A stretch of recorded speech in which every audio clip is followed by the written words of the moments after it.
From Washington, this is VOA News.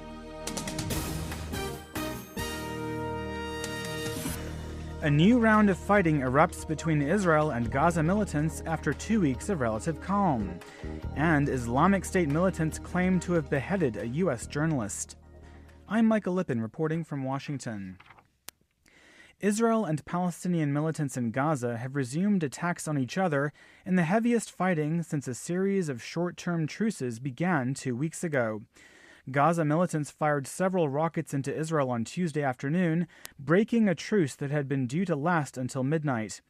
Israel responded with airstrikes on militant targets in Gaza, including the home of a suspected militant. Palestinian authorities said the attack on the house killed a baby and a woman and wounded several other people. Hamas militants who run Gaza said the Israeli airstrike was an attempted assassination of the head of its military wing, Mohammed Deif. It was not clear whether he was in the home at the time. Hamas retaliated for the attack by firing another wave of rockets towards southern and central Israel. Sirens sounded in the main Israeli cities of Tel Aviv and Jerusalem.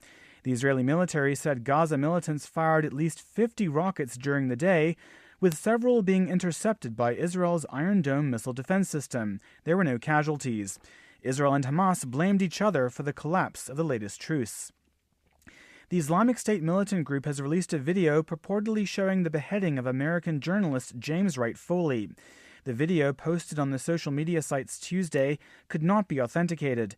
The militants said it was a message to the United States to stop intervening in Iraq. Foley was in Syria covering the country's civil war when he went missing in November 2012. This is VOA News. Iraqi government troops and Iraqi Kurdish fighters backed by U.S. aircraft have engaged in battles with Sunni militants in northern Iraq on Tuesday. The allied Iraqi forces pressed toward the northern city of Tikrit, where witnesses said they met stiff resistance from Islamic State fighters. Authorities said the Iraqi advance stalled by mid-afternoon. A day earlier, the allied Iraqi forces retook control of the country's biggest dam near Mosul after the militants had seized it.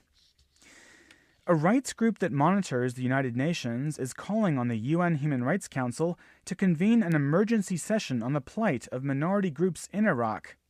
Hundreds of thousands of Yazidis, Christians, and other Iraqi minorities have left their homes this year to escape from attacks by the Sunni militants who call themselves the Islamic State. Lisa Schlein has more from Geneva, where the UN Human Rights Council is based.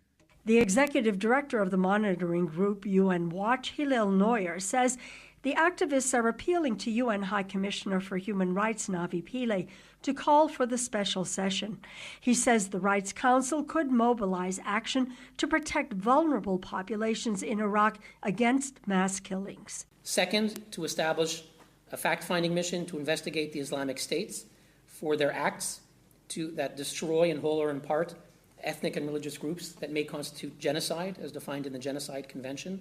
And finally, to revive the mandate, which used to exist here in Geneva, of a special rapporteur on the situation of human rights in Iraq.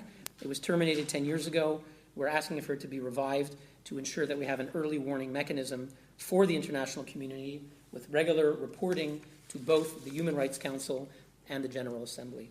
The son of the leader of the Yazidi people, Breen Tassin, also is calling for the UN Council to meet urgently on the destruction of minorities in Iraq. Lisa Schlein for VOA News, Geneva. The office of Ukraine's president, Petro Poroshenko, says he will hold talks with his Russian counterpart, Vladimir Putin, next week to address the crisis in eastern Ukraine.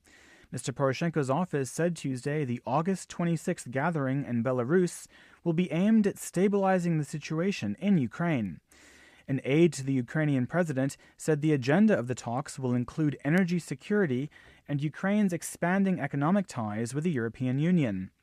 A Kremlin statement confirmed the Belarus gathering, but did not say whether Russian President Putin and Mr. Poroshenko will meet face-to-face. It would be the first time the two leaders would be in the same room since a brief encounter in France in June.